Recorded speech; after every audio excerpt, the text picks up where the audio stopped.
From confusion to clarity, भ्रम से स्पष्टता की ओर। व्यासदेव जी ने कहा, आखिर मेरा हृदय इतना असंतुष्ट क्यों है?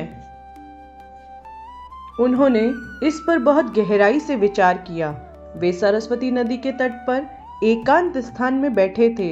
फिर उन्होंने अपने मन में कहा, मैंने अपने सभी आध्यात्मिक आचरण ठीक प्रकार से किए हैं। मैंने वेदों और गुरुओं की पूर्ण रूप से पूजा की है। मैंने एक वेद को 4 भागों में भी विभाजित किया है और महाभारत की रचना की, जिससे साधारण लोग भी लाभ प्राप्त कर सके। फिर भी मैं इतना अपूर्ण क्यों महसूस कर रहा हूँ? इस प्रकार के ईमानदार आत्म परीक्षण से व्यास अपनी असंतुष्टि का कारण समझ सके। उन्होंने सोचा, यह शायद इसलिए है क्योंकि मैंने अपनी पुस्तकों में भगवान श्री कृष्ण की दिव्य लीलाओं और भक्ति का पर्याप्त वर्णन नहीं किया है। भक्ति अर्थात भगवान श्री कृष्ण की प्रेममयी सेवा सभी जीवों की स्वाभाविक क्रिया है। भक्ति का मार्ग शुद्ध भक्तों और स्वयं भगवान को अत्यंत प्रिय है। जब व्यास इस प्रकार सोच रहे थे, तभी उनके गुरु नारद मुनि उनके आश्रम में आए। व्यास तुरंत आदर पूर्वक खड़े हुए अपने गुरु का स्वागत किया और उनकी पूजा की। नारद मुनि व्यास की स्थिति और उनकी असंतुष्टि का कारण जानते थे, इसलिए वे मुस्कुराए और बोले, प्रिय व्यास, आपने जो पुस्तकें लिखी हैं उसमें आपने भक्ति के गौरवपूर्ण मार्ग पर पर्याप्त बल नहीं दिया है और आपने भगवान श्री कृष्ण की महिमाओं और लीलाओं का विस्तार से वर्णन भी नहीं किया है। कृपया अब ऐसा कीजिए, तभी आपका हृदय संतुष्ट होगा। यदि कोई पुस्तक पूरी तरह से उत्तम ना भी लिखी गई हो तो भी संत उसे सराहते हैं, यदि उसमें भगवान की अद्भुत और दिव्य लीलाओं का वर्णन हो। भगवान श्री कृष्ण और उनके भक्तों की लीलाओं को सुनना, पढ़ना, लिखना या उसका वर्णन करना हृदय के लिए बहुत ही संतोषदायक अनुभव होता है।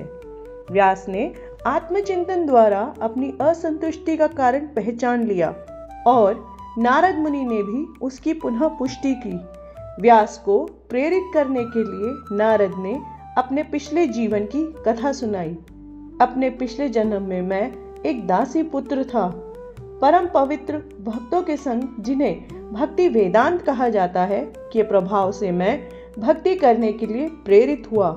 इस प्रकार मैं नारद मुनि बना और एक आध्यात्मिक शरीर प्राप्त किया। भक्ति के सच्चे अभ्यास के फल शाश्वत होते हैं। भक्ति द्वारा व्यक्ति भगवान की सर्वोच्च शरण प्राप्त करता है और सभी दुखों से मुक्त हो सकता है। भक्ति पापी लोगों को भी सदाचारी बना देती है।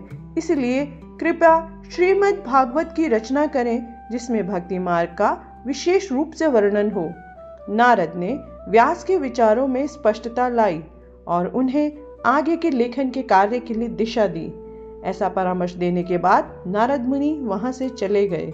नारद मुनि ने स्वयं भक्ति की शक्ति का अनुभव किया था, इसीलिए उन्होंने व्यास को भक्ति की महिमा और भक्ति से परिवर्तित हुए लोगों की ऐतिहासिक कथाएं लिखने के लिए प्रेरित किया।